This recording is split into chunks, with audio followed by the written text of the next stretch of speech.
What's up, everybody, and welcome back to another episode of the Steel Curtain Podcast. I'm your host, Tommy Jaggi, editor of SteelCurtain.com, and joining me, as always, is Steel Curtain contributor, copy editor, Shayne Kubas, to talk about Week 18 NFL Pittsburgh Steelers.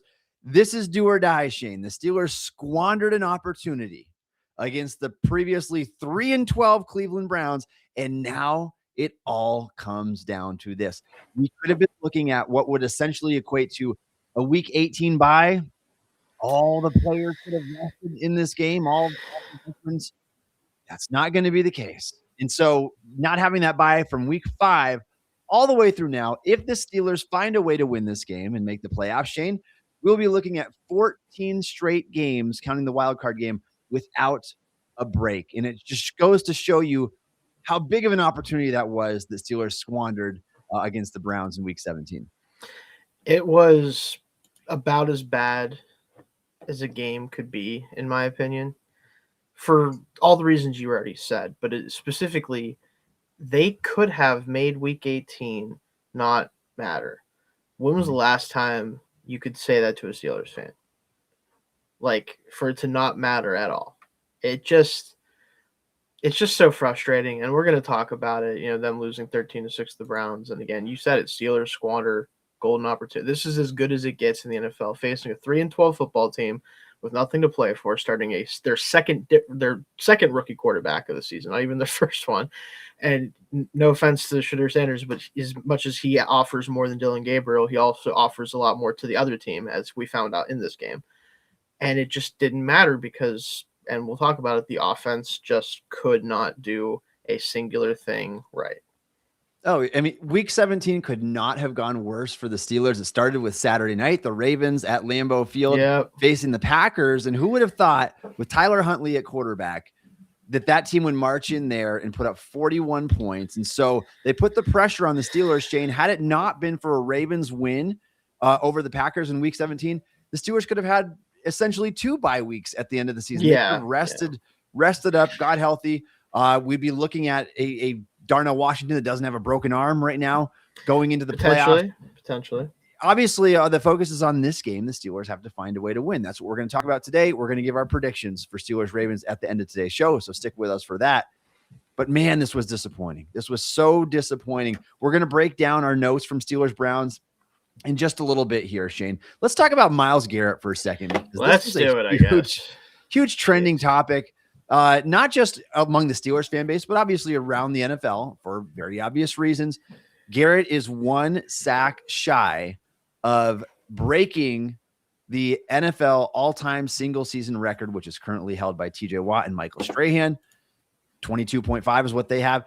He needs 1 full sack to get the job done. The Steelers didn't allow him to do that in Week 17. But, Shayne, and I say this with a huge preface, comes with some context here. The Steelers got rid of the ball so fast in this game. And again, there's going to be debates on both sides. How intentional was it to make sure that Garrett did not get that sack? Like, did they have a meeting, Mike Tomlin and TJ Watt and Art Rooney, and say, hey, let's preserve this record? Like, you would have to think, obviously, the common sense tells you that the game mattered more in that situation than preserving Watt's record that he's held since 2021 now. However, when you go back and watch the game and you watch it again and you see that Rodgers is always aware of where Myles Garrett is, which is a good thing. You're supposed to be. But the fact that he got rid of the ball in 1.2 seconds or less in every pass but one leading up to the final drive of the game, it made for zero upside with the offense. It's a reason why you went scoreless in 3 of the 4 quarters and you put up 6 points in this game. That's the point that I want to start with. I think there's been a lot of debate about whether or not the Steelers tried to avoid Myles Garrett breaking the record or this and that, whether they prioritize him not getting it over winning all this. Obviously that cannot be true. And if it is true, then everyone in the building deserves to be gone after the season, right? That's the type of, if that came out that conversation happened, then that would be the end of this era for the Steelers. That's how bad that would be. But that's not really the point that I think I was making or many others are making, truly, if you think about it. It's that they clearly played scared against the Browns. They played like a team that didn't trust themselves to be able to do anything offensively whatsoever other than quick pass, quick pass, quick pass, or just run the ball, right? And when you're playing without DK Metcalf and you're playing with receivers who can't separate quickly anymore, you can't play that way. Like, I'm not saying to let Myles Garrett tee off on Aaron Rodgers or to let Dylan Cook be out there by himself on an island with him. But you can't play a game plan or have a game plan in place that eliminates any upside for your passing game. You have to figure out how to get some long developing routes and some stuff over the middle of the field and get the tight ends involved and all this stuff. And they just couldn't do it until, again, the last drive of the game where you hit Pat Freiermuth for like 60 yards of offense down the field because you have to now. Like, you don't have a choice. I have my issues with the game plan being the way that it was because, yeah, Garrett had 0 sacks against the Steelers this year in the 2 games they played. And one game it worked fine because they were playing Dylan Gabriel and the offense was still able to do fine enough because the defense backed them up. In this case, they couldn't because they didn't have their full complement of weapons, right? So to me, my issues with the game plan and what it led to, not so much the fact that I think that they were more concerned about keeping Garrett off the stat sheet. Yeah, regardless of their motive, Shayne, it's irrefutable that Myles Garrett's impact was undeniable in this game. And yes, he still made the biggest impact, technically. Oh my goodness. The box score means nothing because when you watch Garrett and you see that the Steelers clearly were trying to get rid of the ball so that he didn't impact the game, whether it's for TJ Watt's purposes or not, they didn't let him impact the game, but they did because they got rid of the ball so fast and they couldn't make any plays. But like we said, DK Metcalf, my goodness, we're going to talk about that in just a little bit here. The impact that it made to the Steelers offense, not having him on the football field and what this receiving core looks like without him, Shayne. And that's why our topic today is, are the Steelers already doomed? Are they already doomed heading into week 18? Do they have enough firepower in their arsenal without Metcalf, without Washington? We'll talk about that in just a little bit. Shayne, let's talk about Darnell Washington, and we're on the topic now. Yeah. Massive blow. This is a massive blow. And I know that you're at the end of the season, and depending on how things go this week, it may not matter all that much. He's going to be more than ready to go for offseason activities by the start of next year. But if the Steelers were to make a playoff run, this really stinks. You're missing your 6'7", 310-pound tight end, who is one of one in terms of what he can do in the NFL as a blocker, receiver, physicality after the catch. This is a huge blow that really disrupts your game plan and what you want to do as a football team. Yeah, they've built an offensive identity, at least at times, around this guy, basically. His ability to be an offensive lineman and a tight end simultaneously, like within the run game. In the passing game, obviously, we've seen them utilize him more and more where he can be a threat after the catch because no one can tackle him, literally. Like, it's comical to watch players in the secondary try to tackle this guy. Like, he has become one of the most unique weapons, really, in the NFL, not just for the Steelers. But without him, again, like, this is going to be really hard to figure out how to play offense, even once Metcalf gets back, if they make the playoffs, without this guy in the field. Like, they clearly don't value Pat Freiermuth enough. They haven't been able to find a way to make Johnny Smith effective 90% of the time. I don't really know for sure what the recourse is here, other than, I mean, you can still do the 6th offensive lineman thing, but now instead of it being 7 really offensive linemen when they throw Spencer Anderson out there, it's now just the regular 6, right? Which is not quite as effective, I don't think. And Shayne, I mean, I know that Darnell is obviously not the most productive tight end in the league. That's just not going to be where he excels, really. He's not necessarily a full-time player, kind of part of a committee there. Some games get some more snaps than others. Yeah. Regardless of all that, I think he's one of the best and most impactful players on the entire team because of what he brings to the table and how hard he is to game plan around, because of he can operate as an extra offensive tackle. He can beat you over the middle of the field. We've seen him have amazing plays after the catch this year as well. And even last week, Rob Gronkowski spoke to Kay Adams, where he said that Darnell Washington is the tight end who reminds him the most of himself in the NFL right now. That is high praise for one of the best to ever play the game. Big loss not having Darnell there. If the Steelers, even if they make a deep playoff run, we don't know the extent of the broken arm, but we do know that it required surgery. Yeah. And that is multiple week injury. And so he's not barring something miraculous. Barring something miraculous and you find yourself in the Super Bowl and he can come back and play with a cast or something like that. Right. That's like maybe something, one of those situations where it's like, okay, he's out there, but like, especially being a tight end. I know he's a blocker.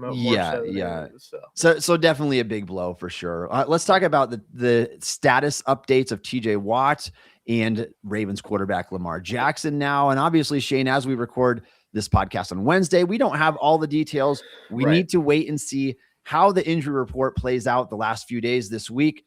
But it sounds encouraging that Watt can at least suit up in this game, if at least by a pitch count. And maybe that'll be the case where he comes in a series here and there.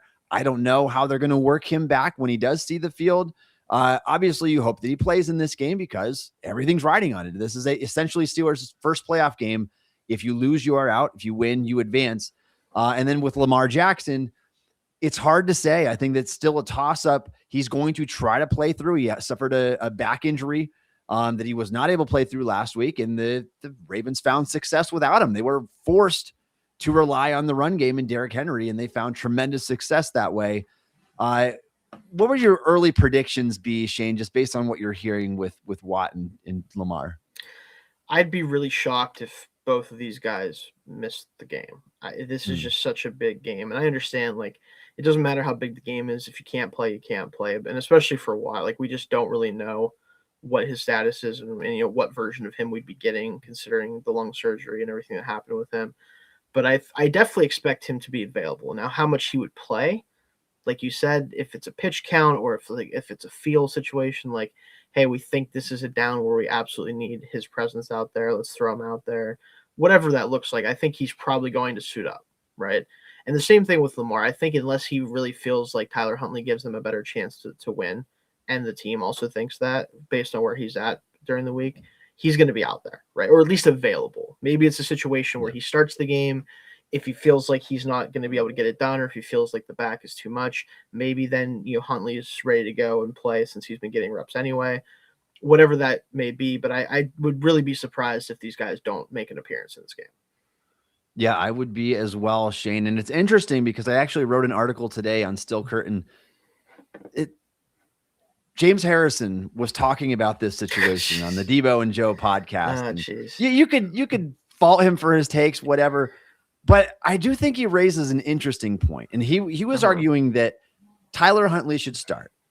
Not because he's the better quarterback, but because twofold, Lamar is injured and he's playing. When you play with a back injury, you're not going to have the same mobility. And he said that Huntley will be more mobile, and it's not hard to figure out why. Yeah. But the bigger reason, Shayne, and that I thought was an interesting tidbit that he pointed out, was playing Huntley will force the Ravens to overload Derrick Henry with the workload here, run him 35 to 40 times a game potentially. And that's what the Ravens should do. I would, and I get where he's coming from, because if Lamar plays, maybe they will pass too much. Maybe he'll take an unnecessary strip sack or make a mistake that Lamar tends to make against the Steelers in big games like this.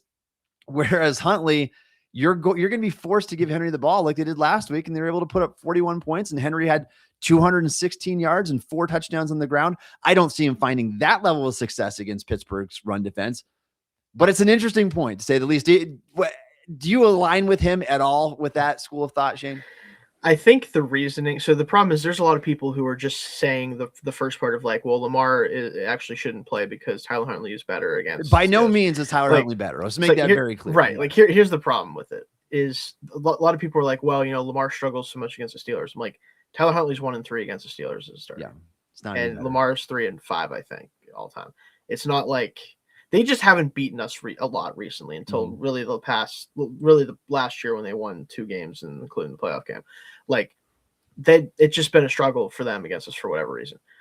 But if Lamar is healthy enough to play, there is no justification for him not to play over Tyler Huntley. Now, you could make the argument, like he did, that the game plan would be better with Huntley against the Steelers team. My argument back to that is that if the coach doesn't realize that with the quarterback, no matter who it is, then that's his fault, and it shouldn't be based on not playing Lamar.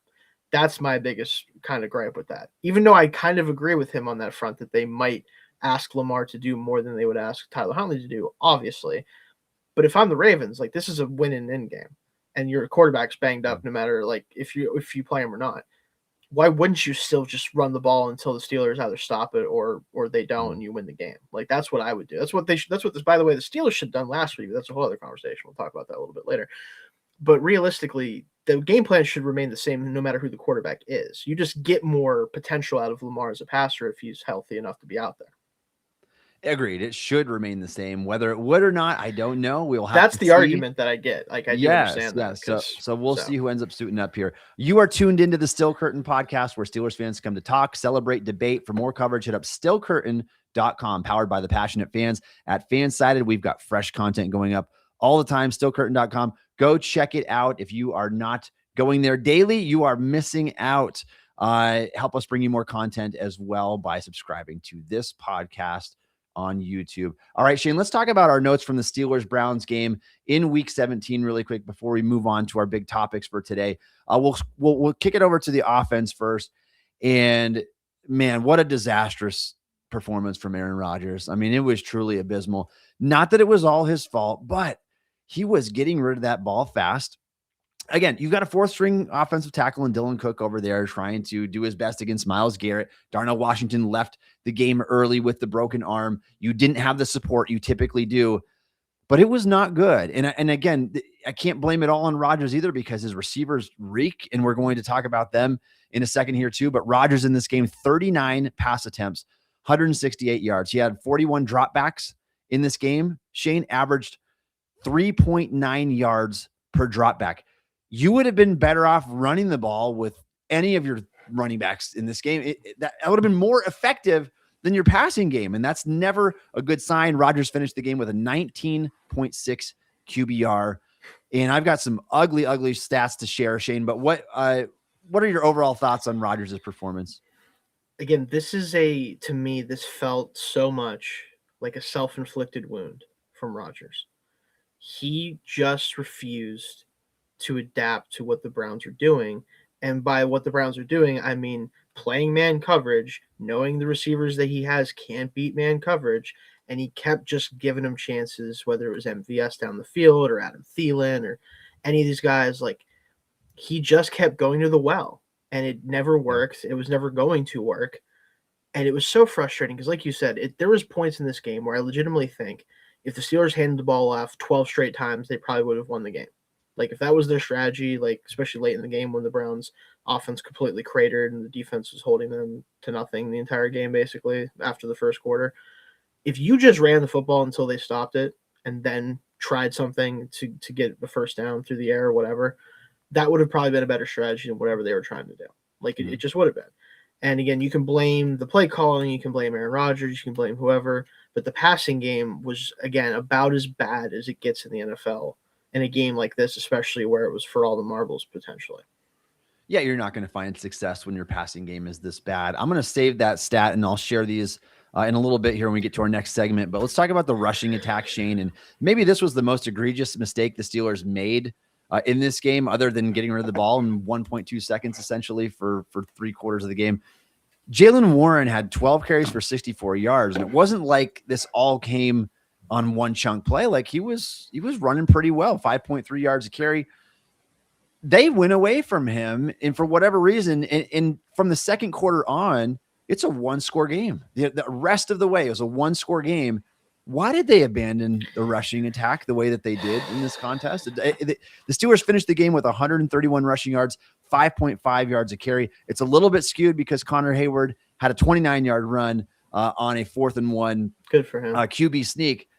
But even without that, they still are over 100 yards on the game, and Jaylen Warren still at nearly 5.5 yards an attempt. Why did they get away from that, Shayne? I could not tell you. I simply couldn't.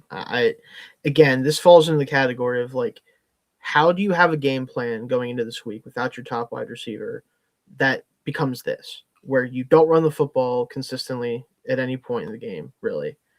And even when it's working, you go away from it in favor of MVS go balls and back shoulder fades that he's never close to catching. You try to target all these other guys in the passing game, except for who ended up being your leading receiver off one drive alone, Pat Freiermuth, which we're gonna have this offseason. We're gonna have to have we might have to have a whole episode dedicated to that situation. What in the world are we doing? DK Metcalf's not out there. You don't want to play Roman Wilson for whatever reason, which is another conversation for another time. You won't commit to the running game. How is Pat Freiermuth not your option at that point? How is he not the focal point of the offense? Every time you make him the focal point of the offense this year, which has been a whole whopping 3 games or whatever it's been, he produces. You're paying him all this money. Johnny Smith isn't getting anything done. He's getting paid the same amount of money, basically. Washington's out of the game early. How is he not the first read on almost every pass play from the second quarter on? I just don't understand. And Shayne, this goes back to our conversation where we've talked about so much. Do the Steelers coaching staff, Mike Tomlin, do they even recognize the talent of their own players, where the talent lies? Because in this game, they utilized what I thought were their least talented skill players, and they ignored the guys that could have potentially made a difference in this game. Marquez Valdes-Scantling saw 9 targets in this game for a measly 21 yards. Scotty Miller targeted 7 times for 25 yards. Adam Thielen 5 times for just 14 yards in this game. And so, Shayne, the 3 of those receivers, the 3 of these underwhelming receivers, who, by the way, combined to have an average age of 31.6 years old. And Scotty's doing a lot of heavy lifting for them too. And he did. And he just coming out of, 122 passing snaps in this game for the 3 of those guys, 21 targets. They turned these opportunities, these 21 targets, into just 8 receptions for 60 yards. That is 2.8 yards per target. You could have given Jaylen Warren the ball and had him run backwards like Jerome Bettis and just drive his legs, and you would have found more success than you had throwing to this trio of underwhelming, and that's putting it lightly, underwhelming wide receivers. I think, and Shayne, again, I'm not trying to be dramatic here. Without DK Metcalf in the lineup, this is the worst receiving core in the league. It's the worst in the league. Marquez Valdes-Scantling couldn't make an active roster before the Steelers had to go poach him off a practice squad. Adam Thielen was having a terrible year for the Minnesota Vikings before they cut bait with him, and the Steelers decided they wanted him because he was a 2018 Pro Bowl or whatever. Scotty Miller did a lick of nothing. Even last year, he had a handful of plays, and then they call on him late in the season when everything's on the line. Like, Aaron Rodgers had a collective passer rating of 46.3 throwing to this trio of wide receivers. And it's inexcusable that they were used in the facet that they were. You talked about 21 targets to those 3 players in a game where if you win, you make the playoffs, you win the division. I wrote about what Arthur Smith might try to do offensively prior to that game for Steel Curtain. I spent time thinking about, what strategy they're going to go with. Are they going to go heavy and call upon the run game and try to grind out a win against a Browns team that clearly can't do anything offensively 99% of the time? Are they going to spread it out again and try to keep doing a lot of the 11 personnel stuff that Rodgers has gotten accustomed to in recent weeks that has worked well? Even without Metcalf out there, they're going to go to that. And it felt like they didn't want to commit to either until later in the game, whenever they just started peppering targets to these guys on the outside. And it's like, the running game was the only thing that was working for you in this game. Mm-hmm. And you talked about it. Until I think from the second quarter on, at some point, they were never down by more than 7 points. How do you go away from the running game in that situation? You don't have, there's no reason to have urgency of like, well, we can't put the ball on the ground anymore because like we might run out of time. Like, you had all the time in the world to do whatever you wanted up until the last drive of the game. And the only reason you're even in that position is because you couldn't do anything offensively and you go 0 for 4 in passes and turn the ball over like that. It just, to me, it's hard to watch this game back and not just think that the people in charge of this organization right now, the people that are making decisions for this organization, they just don't understand themselves as well as a team should understand themselves this late into a season. Yeah, absolutely, Shayne. And I think what makes it all the more frustrating is when you watch MVS, Thielen, and Scotty Miller combine for 122 passing snaps and 21 targets, Pat Freiermuth, Jaylen Warren, and Roman Wilson combined for 42 snaps in the passing game, a third. And of the three, Freiermuth was the only one that was targeted. Jaylen Warren was never targeted in the passing game. Roman Wilson played 2 snaps in the passing game. Freiermuth on 5 targets had more production than the entire Steelers wide receiver room did on 21 targets. And I'm going to come to the defense of Roman Wilson again, Shayne, not because I know Roman Wilson's a good player. I don't know that. He might be a bad player. But what I do know is that the rest of the receiving room is bad. And Tomlin makes it sound like, oh, you're going to get an opportunity. You better show yourself. Here's 2 snaps in the passing game. I despise that whole situation, by the way. For him to even open his mouth about him, even to bother talking about him in any way other than like, we'll see if he does anything. Or like, well, maybe he'll get a chance. Oh, you didn't show yourself. I mean, it's like, where's your opportunity? Why did he even bother saying that about him in this? Especially because you could make the argument, okay, going into the game, they knew they wanted to play Thielen and Marquez because they're the veterans and blah, blah, blah, blah, blah. Going into the game, you could say that and be like, all right, Rodgers clearly trusts them. That's fine. You're down your 2 best receivers, debatably, at least with Calvin Austin. Let's see if they can get it done. By the middle of the second quarter, we all knew watching they couldn't get it done. Oh, no. Everyone in America watching the game, except for the people on the field, seemed to know that they can't get it done. What do you have to lose? What do you have to lose by putting Roman Wilson out there on passing downs, especially in a game plan where you were trying to throw the ball quickly? No one on this roster who's currently healthy or not suspended can separate as quickly as Roman Wilson can. Nobody. There isn't someone that exists on the roster that can do that. He was your one shot if you wanted to rely on the quick passing game and guys to get open quickly to actually do something with that. And he plays 2 passing downs. Yeah. Inexcusable, Shayne. Inexcusable with the struggles that they had all the way through the game, that you wouldn't turn to him and at least give him an opportunity. And like I said, can't say for sure that he's good, but we know the other guys are bad. They are old, slow, and bad. And that was on full display in this game. Now, I don't want to put it all on Tomlin because there is an Aaron Rodgers factor here. Obviously, Rodgers likes his guys. It's a reason why Alan Lazard was able to hang around the league. Like, and maybe it's Rodgers' call to say, hey, I want Scotty Miller out there because they know where he's going to be. Like, that would not surprise me even a little bit. Whatever the However, case is, counter argument, Shayne, Rodgers wasn't here last year or the year before that or the year before that. So the Steelers still turned to players like Mike Williams and Van Jefferson and Allen Robinson II. Like, they were still going to has-beens when there was younger, fresher, more athletic talent on the roster because they just trust these guys more. For whatever reason, Tomlin trusts old guys. We saw it with even on the defensive side over the past few years, Darius Slay and Patrick Peterson and Miles Jack. Like, I don't get it. You listeners probably don't get it. Shayne doesn't get it. But that's what he does. He trusts the veterans, even when the veterans aren't very talented.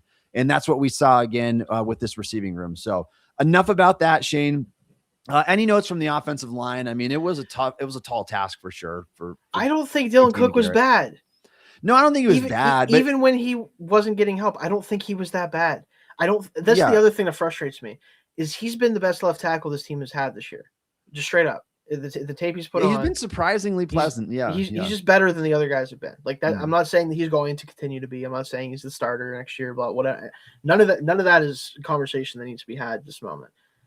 But you watch that game, and I'm just going to sit and say, like, yeah, would Myles Garrett have beaten him if they didn't chip him a ton and they didn't try to avoid Garrett? Like, would Garrett have won eventually? Absolutely, yes, he's going to do that. I don't think he played poorly enough to justify this game plan. Like, going into it, I think you start doing that. But at some point in the game, you're like, all right, Cook's out there. He's looking pretty good. We have to be able to rely on him a couple times to just, like, win. And if he can do it, then we can maybe get a big play out of this. And I think they could have done it, and they didn't do it. And that's frustrating for me. Yeah. I mean, possibly, yeah. I mean, I would be so hesitant because all it takes is one snap. You're right, for 100% the game. So I understand what they were trying to do there. And again, credit to Dylan Cook. You leave anybody on an island, it's going to get messy really fast with that guy. But I think that he's played as well as you could have asked him to, considering the situation. I don't know where they go from here. I don't know if he's talented enough to kind of raise the ceiling. I think he's already going to be 28 years old. And he's only played his first few NFL games so far. So don't know if he's a long-term solution, but a pleasant surprise for sure is what they've gotten out of him. Anything else, Shayne, on what about the defensive side of the ball? Like this just wasn't an issue really, like outside of a couple bad drives on the first quarter of the game, the rest of the game was fine. Outside of Kyle Duggar just like not playing the football at all properly on the touchdown, like that's you could argue that's the only like actual huge like boneheaded mistake that this team made. Obviously, would have loved to have Nick Herbig intercept that pass and return it for a touchdown. We might be talking about this game a lot differently if that happens. But other than that, I mean, like that's still a great play by him. It's just not a play that he made fully. Jack Sawyer, Johnny on the spot, continues to be in the right place at the right time. Good for him. Definitely getting a lot of fun plays from him this year. But yeah, you're right. Like the defense, the run defense continues to be awesome when Derek Harmon plays football for them, which is great. Shout out him for sure.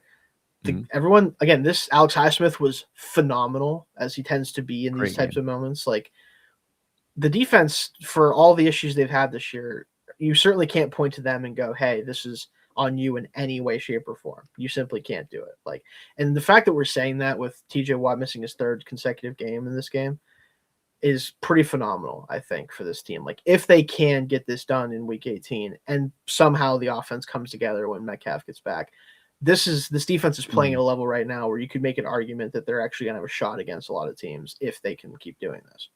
Yeah, for sure. And I don't want to make too much of it. I understand that the Browns are now 4-12 and that they were playing with Shedeur Sanders, who's been really up and down. Listen, that second interception.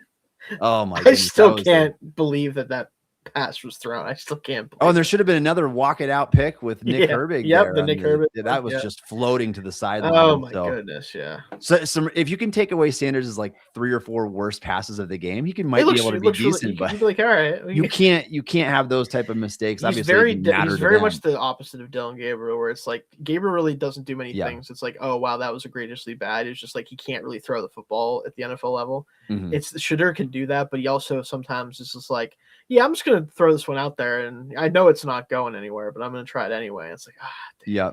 The only other player I wanted to highlight, Shayne, who was quiet for all the right reasons, was Joey Porter Jr. And typically it's a good sign when cornerbacks are quiet because it means that they're not getting picked on. And my goodness, has he ever not been picked on since over his last 8 games now? Shayne, Porter has allowed just 10 receptions on 29 targets for 126 yards over an 8-game span. We're talking about a half a season span, 4.3 yards per target, has not allowed a touchdown thanks to the call overturn on the Isaiah Likely touchdown in the first contest against the Ravens.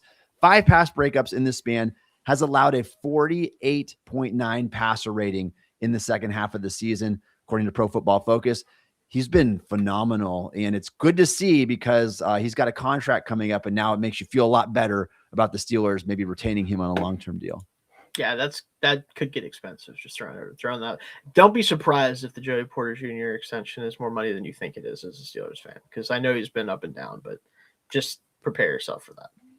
It's probably a good conversation to have here in the near future, Shayne, with the offseason approaching.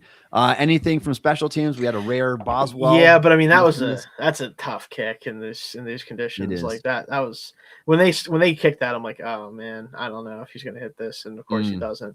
But no, I think at this point, the fact that we have to have a conversation when Boswell misses a field goal is really all you need to know about the Steelers special team situation as far as kicking goes. Again, nothing really egregious in this game one way or the other. I think it was, as you'd expect, just the miss obviously hurts. All right, Shayne, let's move on now. And I want to talk about the Steelers in their current state with the offense the way it is, without DK Metcalf, without Darnell Washington. Are they doomed already as we enter this week 18 game? I mean, my goodness, Pittsburgh could barely cross midfield against the Browns, who have a suspect run defense that they chose not to exploit for whatever reason. Obviously, Browns have a good pass defense, and for whatever, maybe the worst mistake, Shayne, I take that back. Targeting Denzel Ward 3 times in a row with Marquez Valdes-Scantling, who is terrible in jump ball situations. Like, what are you thinking here? The game is on the line, Rodgers. There had to have been something else you could have done in that situation. I'm getting off track here a little bit, but that was just disgusting. I had to, as soon as the ball went up in the air on 4th down and I saw what was happening, I already knew the game was over. I'm like, you're gonna do this 3 straight times. The part that gets me, and I know we need to move on to talking about like not this situation, but the fact that you threw the ball to MVS 9 times in this game, and you could argue like 5 of those times he was clearly not in the right place, not doing what he was supposed to do based on what the throw was. Then you go to him like 3 straight times for the game, and he messes up 2 of those plays too, clearly, where he wasn't in the place he's supposed to be. What more proof did Rodgers need in that moment to be like, all right, MVS clearly doesn't have it today? No. And again, you could say like, oh, it's still because Garrett and he needs to throw the ball right away. Throw it anywhere other than there. I know in the last play, people were like, oh, Kenneth Gainwell is wide open. And like, maybe he scores, maybe he doesn't. It's hard to say, whatever. The fact that he was looking to MVS the whole way it's just one of those things where if I was the coach, one of the coaches on this team, I would have to look at myself and be like, are we okay, guys? Like, is everyone's head screwed on right now? Like that was the plan on this play, was to throw to him for, again, a fade ball on 4th down gives me hives. I don't care. You could give me the best jump ball thrower and the best jump ball receiver of all time. Yeah. I'm not liking that. It doesn't make me feel good. The game is on the line. That's not George Pickens out there. And MVS has not been a 50-50 ball guy in a long time. He is I don't know if he ever has been, to be honest. No, that's not his game either. Like, it's just he's never been that good. He's especially bad right now. And so it's just, I don't know. Very frustrated by the whole situation for sure. Let's talk about, Shayne, DK Metcalf's suspension here for a second. Boy, did we feel the ramifications of that in week 17 for the reasons we already outlined. So I don't want to harp on that, but I do want to look at this trio of Steelers wide receivers here: Adam Thielen, Marquez Valdes-Scantling, Scotty Miller. What have they done, not just last week, but in their whole 2025 Steelers campaign so far? These 3 receivers, Thielen, MVS, Scotty Miller, combined for 429 snaps. They have 37 targets between them. They've turned these into just 20 receptions. That's a 54% catch rate. 37 targets for 173 yards. That's what like a wide receiver 1 can get on a good day. They've done this collectively on the season on 37 targets. That's 4.6 yards per target. This collectively, that would rank worse than nearly every receiver in the NFL. They have 58 yards after the catch. Shayne, that is 2.9 yards after the catch per reception, an egregiously poor number. 1 touchdown combined. And when Rodgers and or Rudolph collectively throw to these quarterbacks in 2025, they combine for a 75.6 passer rating, which again would be among the worst quarterbacks in the NFL. I mean, why do we continue to do stuff that doesn't work? And by the way, Pat Freiermuth has been remarkably efficient this year. Freiermuth has been so much more efficient than nearly every other receiver in this offense. Why are you not throwing him the ball? Why are you not throwing it to Jalen Warren more out of the background? Or Roman Wilson, who, by the way, on the season, Roman Wilson has fewer targets, but a higher catch percentage, 166 yards on the season. So Roman Wilson by himself has the same level of production that those 3 do combined, despite having 16 fewer targets. He also averages 8 yards a target as opposed to 4.6, has 66 yards after the catch alone compared to those 3 combining for 58 yards after the catch. 5.5 yards after the catch per reception, whereas Thielen, MVS, and Miller have 2.9 yards after the catch per reception. Wilson has 2 touchdowns. And maybe the biggest discrepancy of all, Shayne, Steelers quarterbacks have a 114.4 passer rating thrown to Roman Wilson, as opposed to the 75.6 passer rating thrown to MVS, Miller, and Thielen. Make it make sense. I certainly can. Make a compelling argument, Tommy. I'm sold. No, I'm just kidding. It's really, it's unfathomable to me that they would target these players as much as they did in this past game, as they're probably going to in the next game. When you have guys who, when they've gotten opportunities, which again, they have not gotten many, but again, is that their fault or is it the Steelers? You could make an argument either way, I guess, but I'm leaning towards the Steelers' fault. That you've had more success targeting. And you can make a bunch of excuses as to why that is. You could say, well, when they target Pat, normally it's like at the end of games because they have no one else to go to. And with Wilson, you could say, well, he's got a couple big plays, but otherwise hasn't really done much. He had the one fumble, blah, blah, blah, blah, blah. At the end of the day, those two players are just better football players and more explosive football players at this point in their careers than the guys that they've been targeting. And when you don't have DK Metcalf, you need someone to make an actual play, not just we're going to throw a 50-50 fade and hopefully we can get it on the side and throw the back shoulder, do all the vet stuff. That's not working. You need someone to actually create offense for you. And right now, those three that we've been talking about are not getting it done. That's just the reality of the situation. And we talked earlier about like the 50-50 ball thing with MVS, a career contested catch percentage under 30%. That's not going to be someone you can target in a gotta have it situation with that fade ball. That just is a malpractice to me. Yeah, Shayne, and by the way, Pat Freiermuth on the season is averaging 8.9 yards per target, which is doubled what Steelers receiving room is outside of DK Metcalf. And I've got it pulled up here as well. Steelers quarterbacks have 122.4 passer rating throwing to Pat Freiermuth. And again, they've got a 75 passer rating throwing to those three receivers there. It doesn't make any sense. It's hard to come up with a reason why they're justified looking their way when DK is not here. But that brings us back to Metcalf's suspension. The fact that Rodgers look to these receivers so often, the fact that they earned a combined 122 snaps in the passing game alone against the Browns is very concerning. And it offers no hope going into this week 18 game because clearly you don't want to use Roman Wilson. Clearly you don't want to use Freiermuth until the game was on the line there and you targeted him in the fourth quarter, and you didn't want to use Jaylen Warren in the passing game. Metcalf's suspension, him being out, was huge because I think that there's not a chance you get 9 targets to MVS in those games. Probably most of those are going to Metcalf in those one-on-one sideline situations. You probably find more success there. Does it alter the game? It's impossible to say, but you probably come up with at least a few more big plays, if nothing else, out of that, and potentially another scoring drive because of the big plays.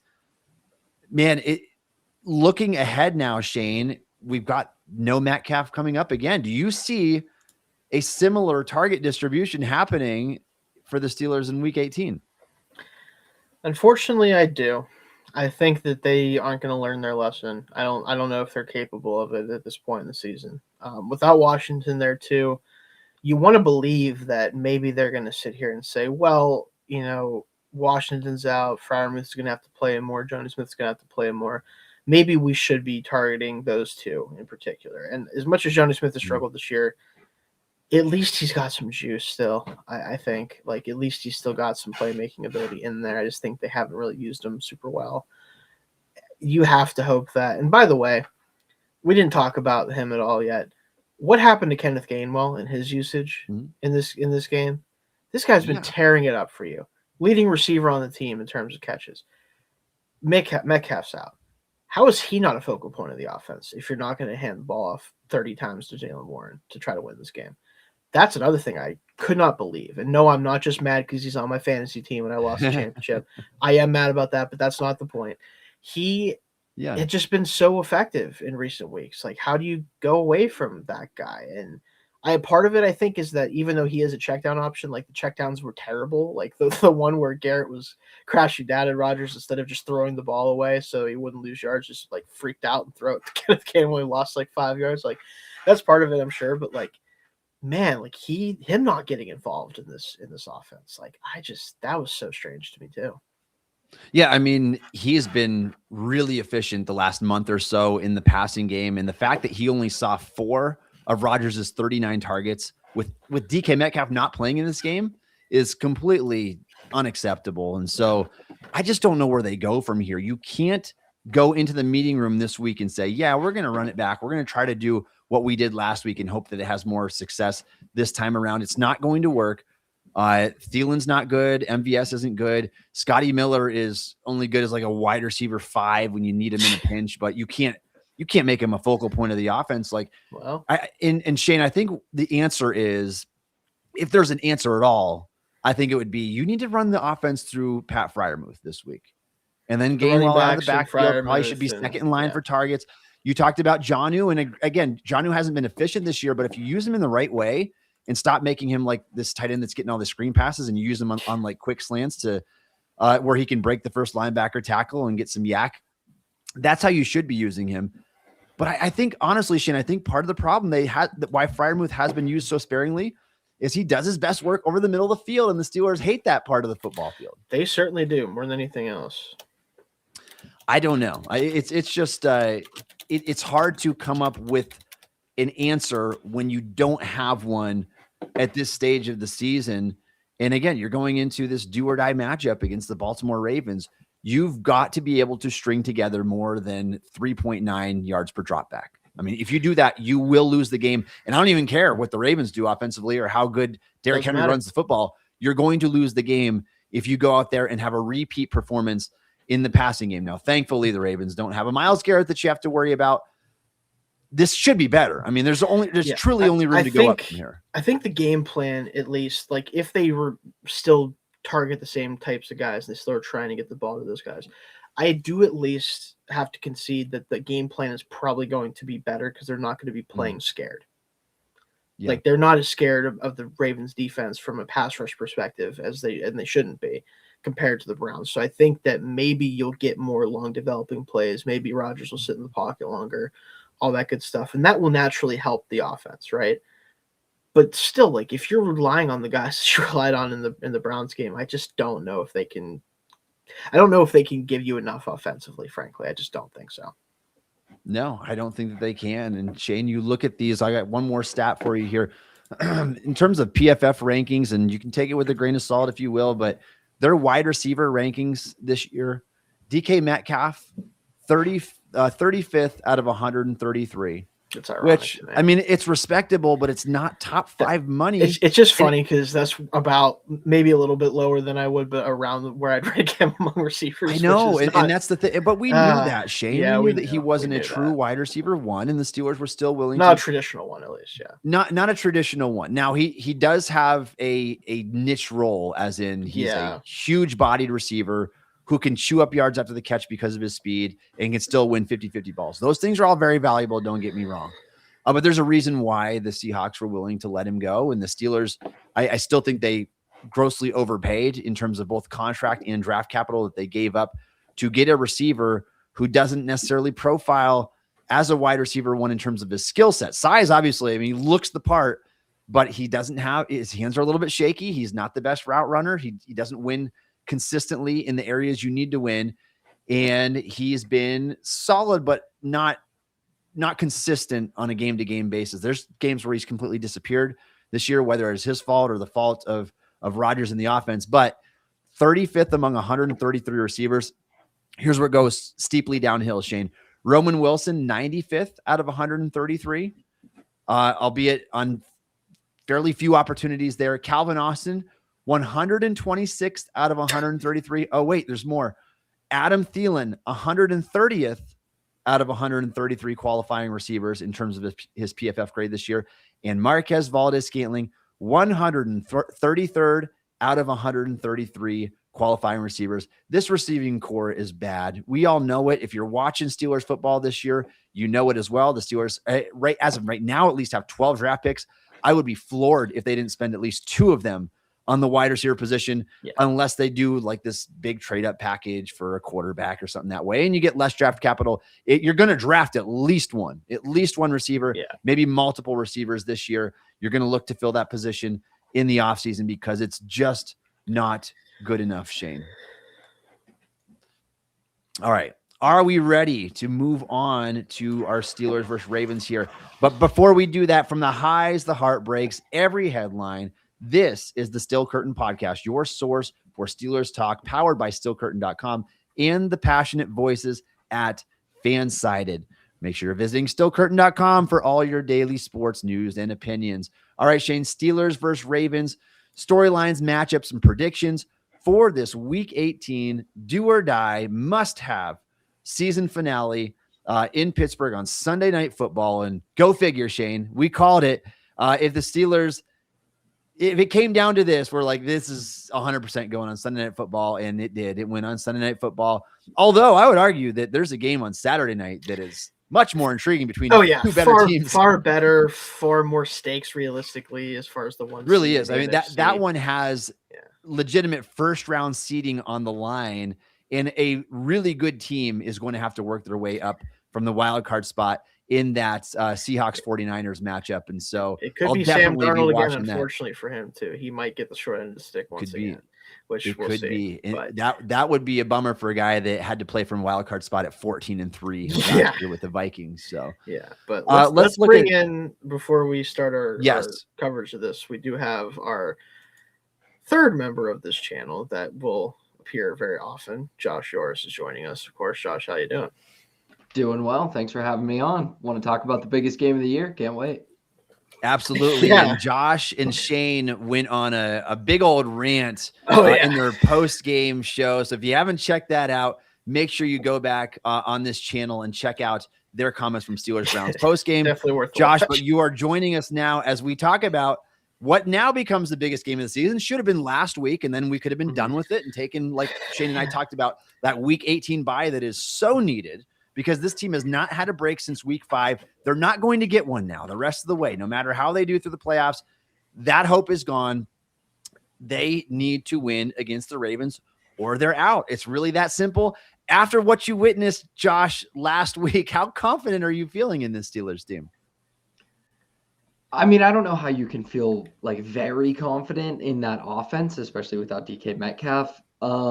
There are reasons, though, that I'm looking at the numbers today. There are reasons I'm more confident than I thought I was going to be coming out of that loss. Obviously, there's an emotional impact of that. Like, you really just blew this against the Browns. How are you ever going to win a game again, ever? But my confidence is growing. I'll say that. It's not high, but it's growing. And the Steelers have a tendency to bounce back from performances like this. They What's do. interesting, and somebody put it out there on Twitter, so I can't take credit for it, but the Steelers now in their last 5 games against teams that are 8 games or worse below 500, we're talking like 3-12, 2-14 teams. Oh, they are Lions. 0-4-1. Yeah, yes, exactly.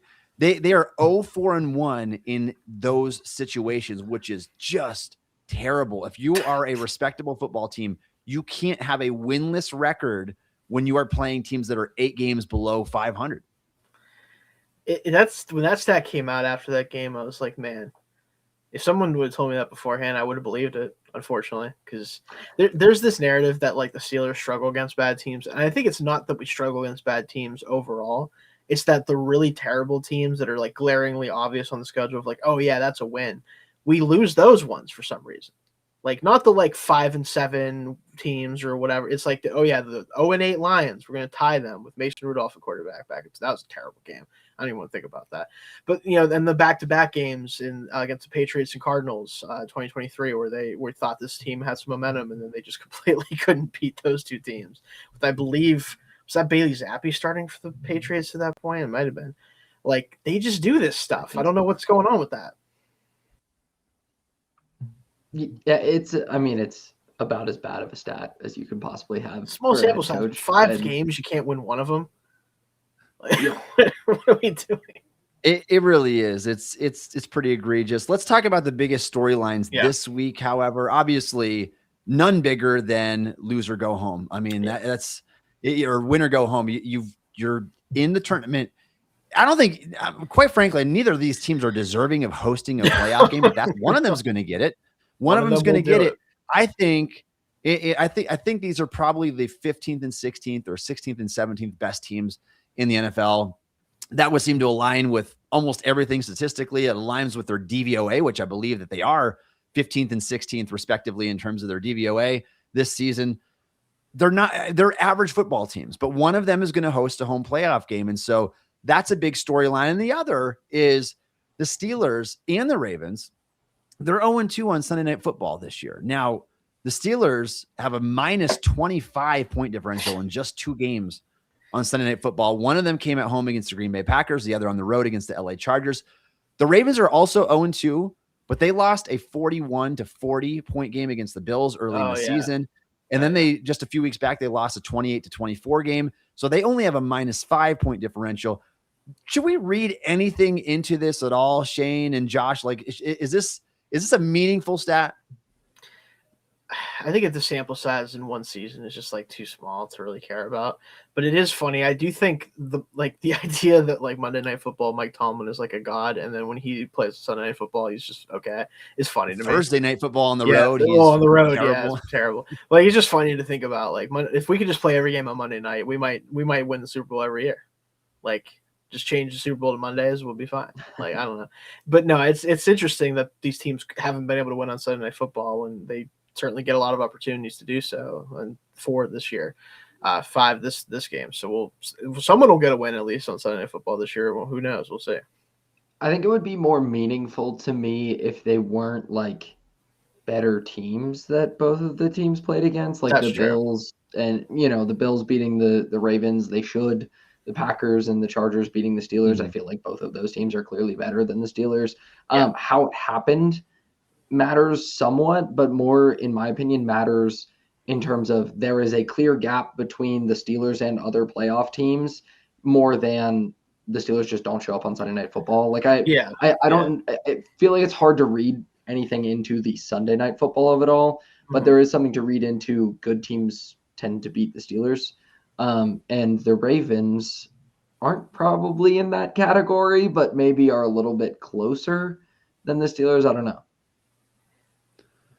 Yeah, those are the notes that I had in terms of like the big storylines to keep an eye on this week. Do you have anything else, Shayne or Josh, that you wanted to throw out there before we move on?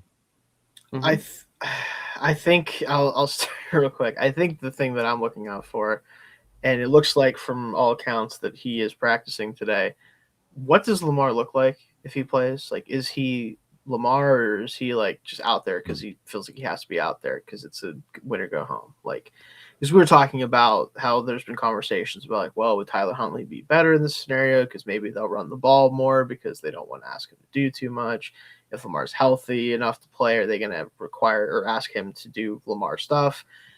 I think if Lamar is fully healthy, this game, despite his struggles against his team at times, I think it could get really ugly if they also still lean into what is going to work for them, which is the run game. Like, if they still are going to ask Derrick Henry to carry the load, this game might be over quickly, unfortunately. Yeah, that's basically like exactly where I kind of wanted to pivot, and this is maybe a bit more preview-y keys to the game than storyline, but like how do the Steelers stop Derrick Henry? Because in the playoff game last year, obviously they had absolutely no answer, but we've seen since week 15, the Steelers have gone to this like base heavy look, kind of old school 3-4 stuff, and it's worked really well. I mean, Derrick Henry was obviously a monster last week against the Packers, 6.3 yards per carry on 11 inside zone runs, 6.8 yards per carry on 16 outside zone runs. Those are the 2 most common runs for the Ravens, their zone running scheme. And he ran into stack boxes on 29 of his 36 attempts, still averaged 6.1 yards per attempt. So like that's what he's going to get against the Steelers. For the season, the Ravens are number 4 in rushing DVOA. They're 6th by yards per attempt on inside zone runs, 3rd on outside zone runs. So like a long track record of success on those runs. Since week 15, though, the Steelers are allowing 4.9 yards on inside zone, not great, but 1.6 yards, best in the NFL on outside zone runs. A lot of that is, the 5-down linemen. I mean, not 5 down because the outside linebackers are more standing up, but like those bigger bodied looks, they're freeing up their linebackers to play a lot faster, not getting tricked by like the eye candy and things like that as well. And the Ravens also like really good in 21 personnel. The Steelers are going to match that with base. Like there's not really going to be these games of, are you trying to stop the run with nickel? Like, no, both these teams are going to be big. The Ravens are going to try to run the ball to the edges. The Steelers are kind of built to stop that. And then off the Lamar Jackson of it all, the Steelers pass rush, they've been getting to more interesting stuff because they're more willing to drop Herbig and Sawyer and their outside linebackers into coverage. And then they're bringing like A-gap pressure with Malik Harrison or Patrick Queen. I think that's made Patrick Queen much better player because he's just because he's going and, like, forward. yes, when he's a heat-seeking missile, he's a good player. Otherwise, fine, like I have no use for him. Yeah. But can you do that against Lamar? Like, how healthy is he? And do you have to go back to more like keep him hemmed in the pocket? Because when you're rushing like that, that's great against Tua. That's great against Jared Goff. It's great against Shadur. Yeah. But your edges are really soft. So does he just scramble and run all over them, especially if they try to play man? If you're playing more stacked boxes and more heavy personnel, you probably want to play a little bit more man. I don't know. So those are kind of my questions, and it ties into what Shayne was saying. Like, what does Lamar look like? Because if he can't move, you can do all of that stuff. Interior pressure is going to, fluster him. He's not going to be so confident in the pocket. But if he's Lamar, and you're dropping your edges, your outside linebackers into coverage, leaving a soft edge there, he's gone for 15 yards. So that's kind of the biggest thing I'm going to be watching. Yeah, let's talk about those matchups, Josh and Shayne, because Lamar, I mean, quite frankly, I don't think he's been Lamar this season, really. No. I mean, maybe outside of a few games.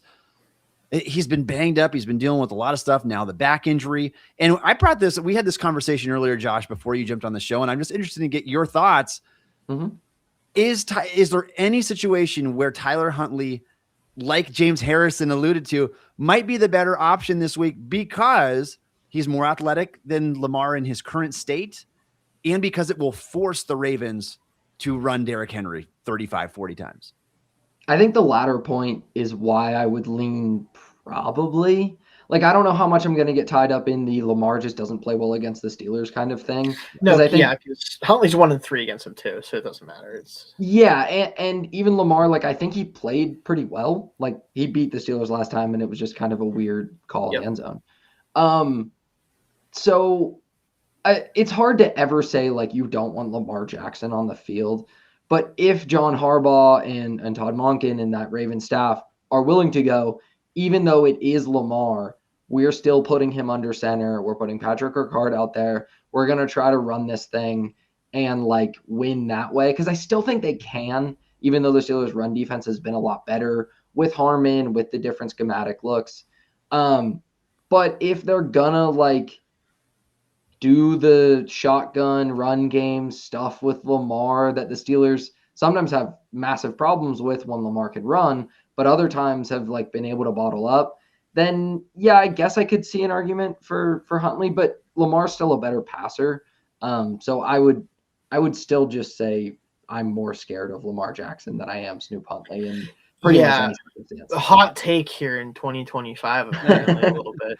Hey, that's Pro Bowl quarterback Snoop Huntley that we're talking about. Quarterback. Yeah. Pro Bowl quarterback. Yeah, exactly. On the Ravens roster. No, I think the point that I made earlier, you weren't on the show yet, Josh, but the point I made is that if you think the best way to beat the Steelers is that Tyler Huntley's out there and then they have to run the ball, it's like just run the ball, but also have Lamar out there then. Like, this is the problem with coaching, right? And the way that coaching works and the psychology of it all is there is a point to be made that if John Harbaugh and Todd Monken have Lamar available, they're going to want to do Lamar stuff. They're going to want him to do the stuff that Lamar is good at. And that doesn't mean that he's not good when they run the ball a ton, because of course he is, because every quarterback's good when the running game works. But the idea that they might ask more of him and ask him to do stuff that he doesn't necessarily have to do to win this game, and that could end up losing them the game, right?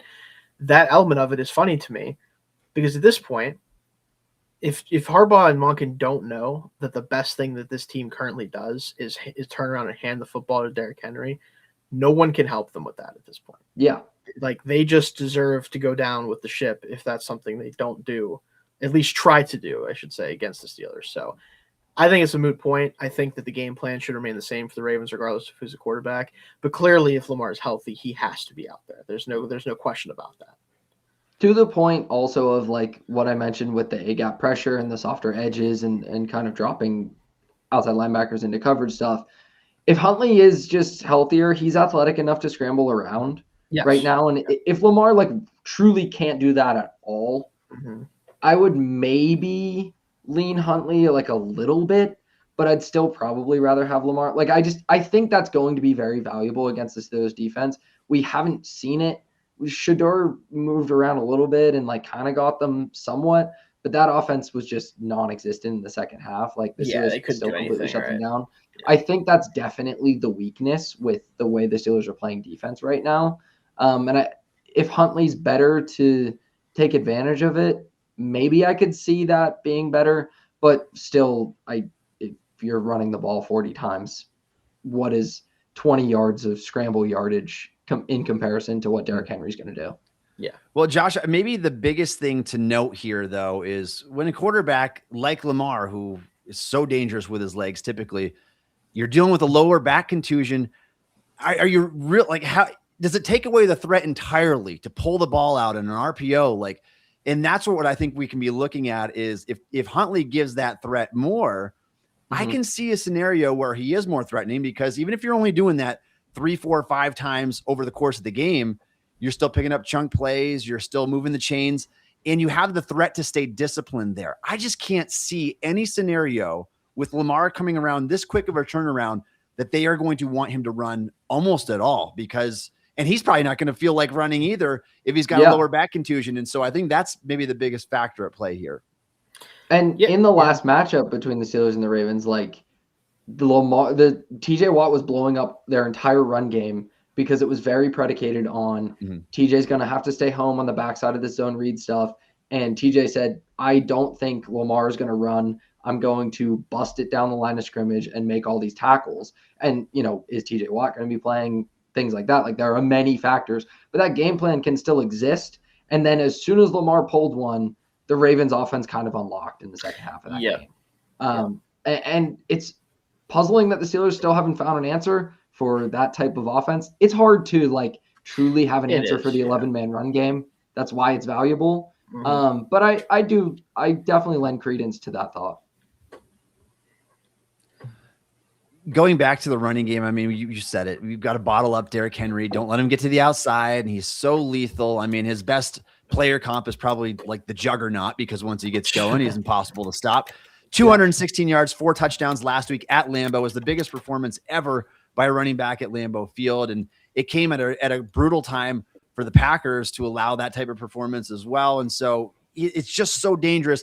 And it reminds me, and I want to tie this back into the playoff game, the Steelers versus Ravens playoff game from last year, a game that the Steelers got into a 28-0 deficit at halftime. And the most egregious game plan you would ever see from a defensive coordinator in Terrell Austin, who, if I recall, I forgot to dig these back up, but if I recall off the top of my head, Austin was in 11 personnel, like 67% of the game, while the Ravens were going jumbo the vast majority of the game with a 6th offensive lineman and a 300-pound fullback in Ricard. I couldn't believe it. When I watched it live, I couldn't believe it. I watched it back, I couldn't believe it.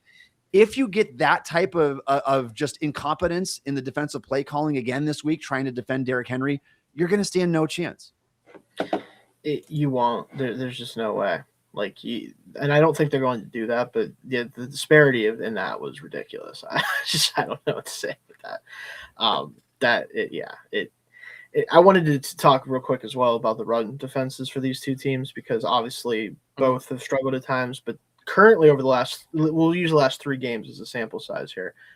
They're both top 5 run defenses in terms of yards allowed per game. And I think the Steelers specifically are far and away number 1. I think we've allowed like 52 yards per game over the past 3 games, which I think Derek Harmon might be important for this team. I'm just throwing that out there. DVOA reflects that too. They're far and away number 1 by DVOA. Oh yeah. Well, I mean, when you see just what they did with the Lions alone, kind of just set that off. And they've allowed under 3 yards a carry the past 3 games. They have really rectified that. But again, the Ravens are also doing a good job in the run defense. So these teams both are better off putting the ball on the ground, in my opinion. And the fact they're both really good at stopping that in recent weeks. The more I think about it, there's a real good chance that this game is going to be about as ugly as it gets, and real true AFC North football could be played this Sunday. That could definitely be on the table. And if that's the case, it'll be a lot about, in my mind at least, tackling in the secondary, because it's going to be a lot of quick targets. It's going to be getting it out quickly and yards after the catch.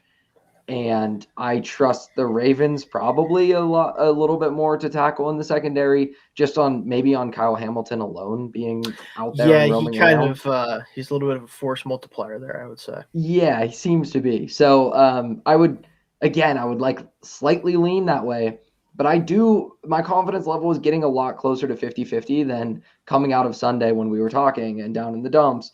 We're feeling like Steelers had a 20% chance to win this game. Yeah. I feel a little bit differently.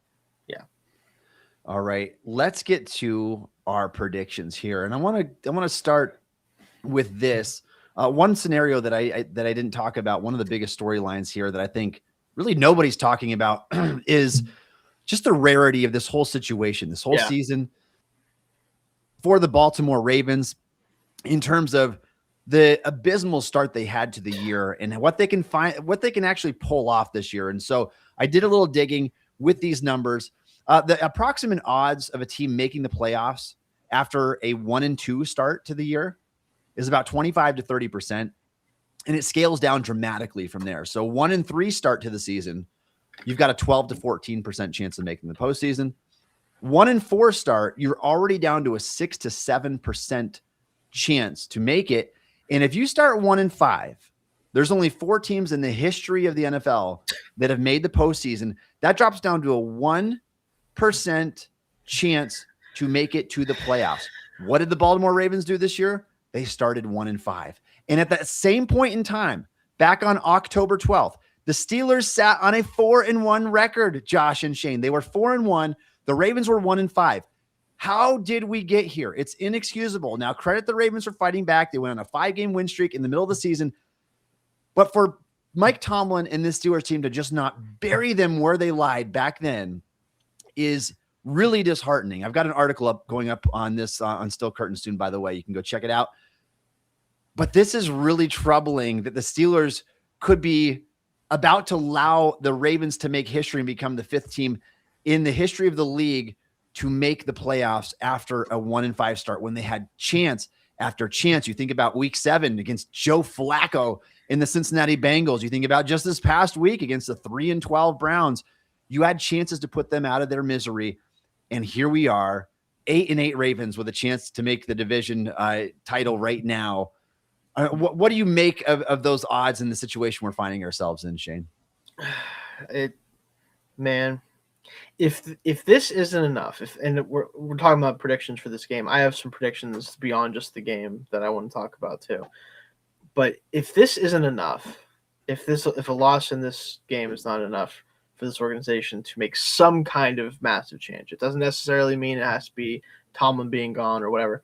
Something has to change massively. If this isn't what it takes to do it, you might as well buckle up for another 10 years. Let's do it. Let's just get ready to go. The same stuff every year. Like there's no way. Like, because how is it going to get worse than this? He's proven, like Tomlin in particular has proven that he's going to win this amount of games. Like, so how much more heartbreaking could it be to have the division in your hands multiple different times this season if you just do one singular thing correctly, and then they manage to do not that at any point? You have to look yourself in the mirror and go like, all right, something is not right about this. We have to figure out what that specifically is, but it can't be the same thing again next year, right? But I don't know. Though, like those types of stats, the whatever percent of teams that start 0-3 miss the playoffs or like don't make there's a lot of noise in those because like usually it's just bad teams that are doing that. But when you get to 1-5, which is like such a big number, and look at just the raw, not even the percentage, the raw only 4 teams have ever done it. Things are a little bit different because we're at 17 games, 18 weeks now. Mm-hmm. But like that is a reflection on the rest of the division, not just the Steelers, but mostly the Steelers. The division's not good, guys. Yeah, like it's a very bad division, but you still have to win that very bad division. And there are so many points you can go back to in this season, the loss to the Bengals and Joe Flacco and, the loss to the Browns, obviously. You don't have to go very far back for that one. Yeah, I mean, I don't need any more evidence that the Steelers should fire Mike Tomlin, but I have a good feeling that we're going to get it.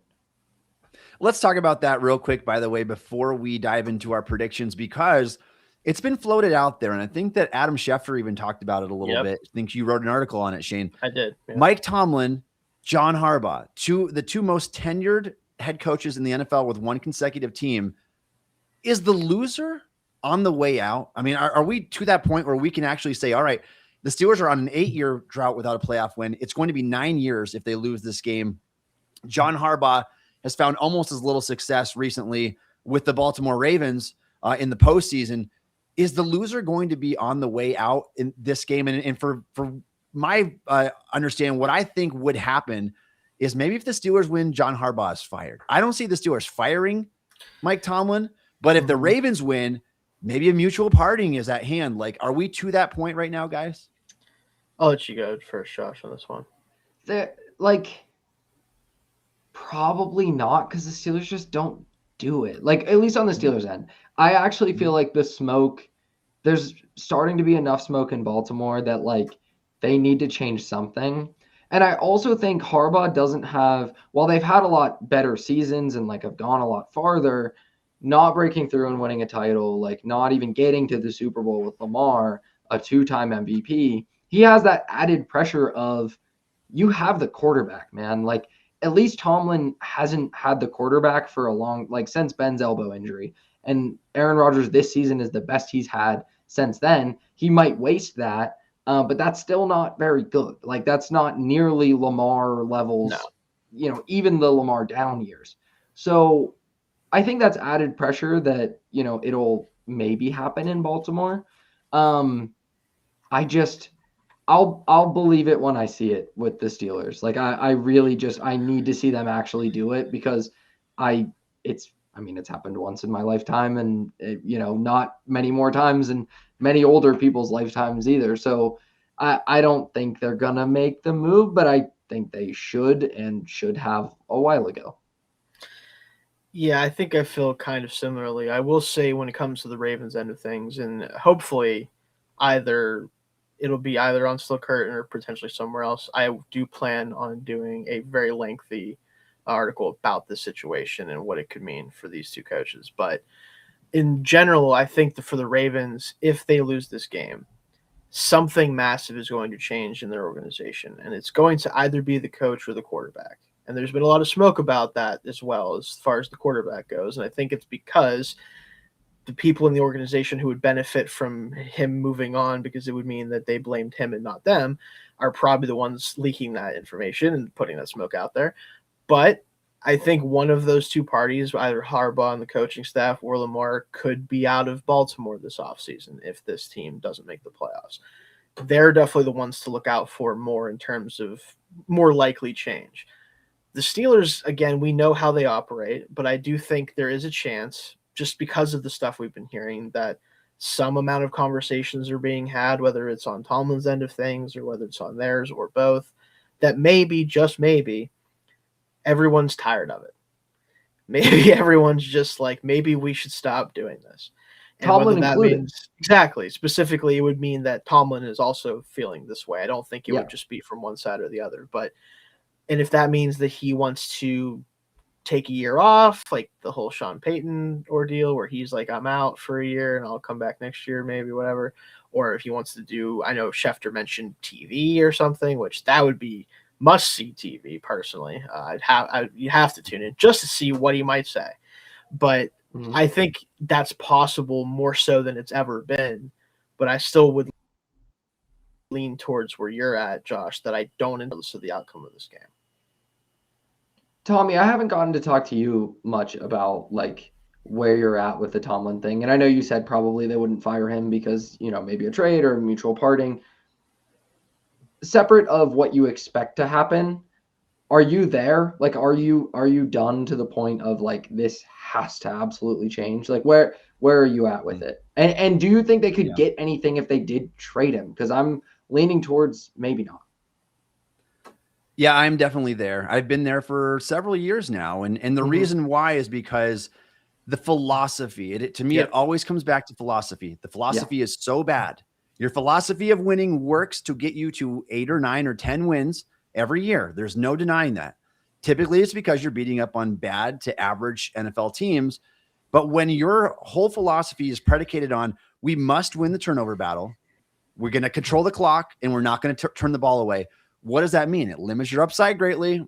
When you get into the postseason and you refuse to target the middle of the field and you refuse to put the ball in harm's way and you don't have a plays in your arsenal to get the job done against good teams, you fail every single time. And it's what we've seen for a long time now. 3 playoff wins in the last 13 years came against Alex Smith, AJ McCarron, and Matt Moore. So not exactly the cream of the crop that you found those success. What a trio of either. Guys. Yeah. And so the philosophy is so bad. It's so stale. I think that Tomlin is past his time here as an NFL head coach. If someone else wants to try him out, by all means, if he wants to go the Pete Carroll route and try to salvage some bottom dwelling organization, go for it. And again, it's the outside looking in. It's all like, you can't do this because Tomlin would get another job instantly. That's not a good justification for keeping him around. Just because he would get hired elsewhere doesn't make him the right fit for you. Yeah. It is stale. The message is stale, regardless of what the players say at this point. So yes, Josh, the Tomlin does have to go. I wouldn't bet on it happening. No. Yeah. But I do, to answer the second part of your question, I do think you would get something for him if he's willing to. He was willing to trade because he's got a freaking no trade clause. Yeah. And Such he a funny can just thing say, to have then cut me, and I'll. By the way, it's why give it to him? Like, I'm sorry, it just is. He can say, fire me, and I will sign with the team of my choosing, and you won't take my draft pick away. Yeah. But theoretically, yes, he would be worth draft capital, at least a second round pick. Sean Payton went for a first couple years back for Denver. So I think that you could get something out of him, but he has ultimate veto power. So I don't think that that's going to happen either. Shayne, is that where you align as well? Yeah, I mean, we've talked a lot on the show about, like, as far as the camp that we're in the fire Tomlin camp, but not in the camp of people who have wanted that since like the second he was hired, because that's a whole other conversation we don't have to have on the show. But we're in the camp of, like, it's time for this to change, regardless of how good he is or isn't as a coach. Like, we don't even have to have that conversation. That's not really part of it at this point. It's just he isn't the coach for this team if we want it to be different. Now, different could mean initially worse, but like every team is bad at some point except for this team. Like, we're in this unique and honestly, position. Shayne, sometimes you have to get worse before you can get better. It's the harsh exactly. reality of the situation. The Steelers have been void of all these organic top 20 picks for so long. It's why they don't have superstar talent on their team outside of a 31-year-old Watt who is on the downward spiral at this point of his career. You've got to be able to get those ageless Cam organically sometimes. Yeah, unfortunately. Yeah, that's about all right. It. So let's get to our game predictions now. And the Steelers, as we record this show, are 3.5-point home underdogs on Sunday Night Football in Week 18 for a must-win, do-or-die performance. Baltimore Ravens. Shayne, who do you got in this game? Are the Steelers going to pull it off and find themselves hosting a playoff game? I do not think so, no. I think that this is where the bus gets off the track. I think that this is it. I think, unfortunately, for this season, I think the Steelers 2025 season is going to go down as one of the weirdest and really most disappointing years in recent Steelers history. I do think that, unfortunately, everything has led up to this point, and I think that they have done too many of the wrong things on the way here. And I just don't think at the end of the day that they deserve to be in the big dance. I don't.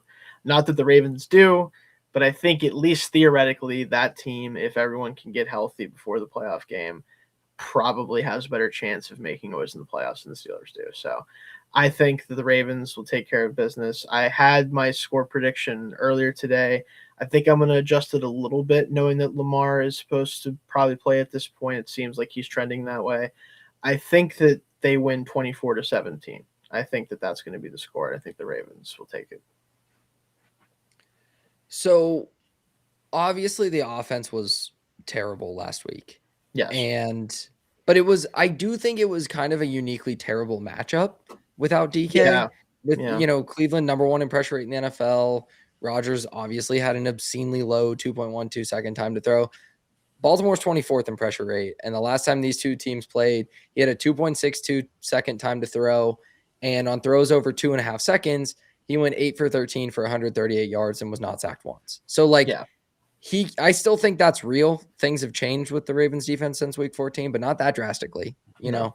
So I still think there's going to be a little bit more there for the offense. Now, some of that success was just deep ball variance to DK. And I also think that'll be gone. So you probably find some kind of happy medium between last week and week 14, which was, one of the Steelers' better offensive performances and one of Rodgers' best games of the year. I think you end up at a very weird 20-16 final score in favor of the Baltimore Ravens. The Steelers miss out on the playoffs, and we run it back next year, baby. Aaron Rodgers is coming back. It's gonna happen probably. No, at this point, I'm gonna have the biggest propaganda thing going for Malik Willis that you've ever seen. There will be stories written about the things that I'm gonna say about Malik Willis this offseason, if it means he's in Pittsburgh. So. All right, so we talked all show about how it's so hard to believe in the Steelers offense without DK Metcalf for the season finale, without Darnell Washington. Yeah. And yet I'm going to go with my gut because for whatever reason, this just, and I can't, it's not logical. No, but for whatever you're doing reason, the thing that everyone knows Mike Tomlin is probably going to pull off. That's why we know Mike Tomlin so well. He's backed against the corner. His team's not very good. They're an average football team. Their offense stinks right now, but they found a way to get it done against the Ravens often in the past. When the push comes to shove, I think the Steelers find a way to come away with this game. It's going to have to be one of those low-scoring slugfests. You're not going to be able to do it in a shootout because, quite frankly, the Steelers get to 20 points, or excuse me, the Ravens get 20 points. Game's probably over. You just don't have the firepower in your arsenal for that. I've got the Steelers winning this game 17-14 in a game where we're probably going to come away at the end and we're going to say neither team deserves to be in the playoffs and neither team deserved to win that football game, but the Steelers defense played a little bit better than the Ravens defense. And here we are, we're going to get into the playoffs. We'll probably host a game against the Houston Texans and lose 27-10. So, they're not scoring 10 points on the Texans defense. On the Texans defense, probably not. probably not even when DK is back. It's just one of those years. It's one of those years, unfortunately. So that's kind of where we find ourselves right now. What do you guys think? Leave us a comment down below. Do you think the Steelers are going to pull this off? Like and subscribe to us on YouTube. We go live on this show every Wednesday. Actually, we don't go live. We are recorded now. So we go live as a preview on Wednesday evening. So go check it out. You can check out Josh's show. He goes live with Mark Powell in post games as well, which we're almost done with for this season. And Josh's show on Monday. Thank you all for joining us on the show today. You can follow Shayne on X at Shayne Kubas, at Shayne Kubas. You can follow me on X at Tommy Jaggi. You can follow Josh on X at JYorish3. You can download the Still Curtain podcast wherever you get your podcasts. Also check us out on YouTube or ask Alexa to play the Still Curtain Steelers podcast. And make sure you're following stillcurtain.com for all your daily Steelers sports news and opinions. And thanks again for listening to the Still Curtain podcast.